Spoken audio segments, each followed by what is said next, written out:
किसी भी समाज को सामान्य रूप से चलाने और उसमें शांति व्यवस्था बनाए रखने में हमारी सामाजिक परंपराएं और रीति रिवाज बहुत महत्वपूर्ण भूमिका निभाते हैं। किसी भी सभ्य समाज में सामाजिक नियंत्रण का कार्य समाज के सदस्य स्वतः ही करते हैं, लेकिन बड़े सामाजिक ढांचे में हर व्यक्ति का आचार व्यवहार सामान्य हो, नैतिक हो और सामाजिक मूल्यों के अनुरूप हो, ये संभव नहीं होता। अतः ऐसी परिस्थिति में राज्य या कहें कि सरकार असामाजिक कृत्यों को रोकने के लिए और शांति व्यवस्था को बनाए रखने के लिए संविधान की परिधि में कानून बनाता है। अपने देश भारत की बात करें तो यहाँ मुख्यतः भारत अपराध संहिता यानी आईपीसी और भारत आपराधिक प्रक्रिया संहिता यानी सीआरपीसी मुख्य रूप से इन दो में कानून विभक्त हैं। इसकी अनगिनत धाराएं हैं। जब भी कोई व्यक्ति अपराध करता है या यूं कहें कि राज्य के कानून की परिभाषा से पृथक कार्य करता है तो संबंधित धाराओं में दंड का भागी होता है। इस कार्यक्रम का उद्देश्य जनमानस को भारतीय दंड विधान और जनोपयोगी कानूनों के विषय में जानकारी देना है ताकि आप स्वयं को अपडेट रख सकें। इंडियन पीनल कोड अपना एक इंडिपेंडेंट कोड है, वैसे ही क्रिमिनल प्रोसीजर कोड है, वो इंडिपेंडेंट कोड है। क्रिमिनल प्रोसीजर कोड का पर्पस है कि किस तरीके से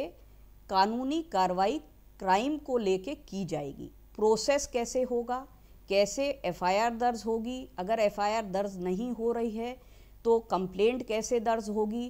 कैसे एक जने को उस पूरी प्रोसीडिंग्स कंप्लीट की जाएंगी, ट्रायल कैसे होगा, जज साहब कैसे उसमें प्रोसीडिंग्स को अप्रिशिएट करेंगे। जबकि इंडियन पीनल कोड है उसके अंदर किस कार्रवाई पे क्या पनिशमेंट होना है वो प्रोवाइड करती है कि अगर किसी ने ये चोरी की है तो उसका सज़ा क्या होगी, अगर किसी ने लड़की को छेड़ा है तो उसकी सज़ा क्या होगी। ये धाराएं उसके अंदर एग्जिस्ट करती हैं जो उसका नेचर ऑफ क्राइम पे सज़ा बताती है। इंडियन पीनल कोड में 511 धाराएं हैं जिसमें धाराओं का नेचर अलग अलग किस्म है। अगर आपकी प्रॉपर्टी के संबंध को लेके कोई क्राइम हुआ है तो उसकी सज़ाएं अलग हैं, फिजिकल बॉडी को लेके हुआ है तो उसकी अलग है, अगर ट्रेसपासिंग को लेके है उसका अलग है। अलग अलग नेचर ऑफ क्राइम्स को लेके डील करती हैं ये धाराएं। 107/116 की जो प्रोसीडिंग्स चलती है उसमें होता ये है कि कोई दो व्यक्ति आपस में झगड़ा करते हैं और उनमें से उन दोनों व्यक्तियों में से कोई या कोई बाहरी व्यक्ति भी अगर पुलिस की सूचना आता है कि ये लोग आपस में झगड़ा कर रहे हैं, चाहे वो सड़क पे हो या कहीं भी हो, तो पुलिस उसमें उन दोनों व्यक्तियों को शांति भंग की आशंका में अगर वो आदमी झगड़ा करके चले जाते हैं और आगे भी झगड़े की उनसे शांति भंग की आशंका उत्पन्न रहती है तो पुलिस उन लोगों के खिलाफ एक चालानी रिपोर्ट भेजती है संबंधित एग्जीक्यूटिव मजिस्ट्रेट की कोर्ट में कि साहब इन दोनों व्यक्तियों में आपस में झगड़ा हुआ है और इनसे शांति भंग की आशंका है, लिहाजा इसलिए इनको 107/16 के तहत पाबंद करना आवश्यक है। पुलिस की इस रिपोर्ट पर एग्जीक्यूटिव मजिस्ट्रेट धारा 111 के अंतर्गत नोटिस जारी करके उन पक्षों को, संबंधित पक्षों को बुलाता है और उनसे कहता है कि आप इतने रुपए का बंद पत्र और 2 जमानतें दाखिल करें या खाली बंद पत्र दाखिल करें।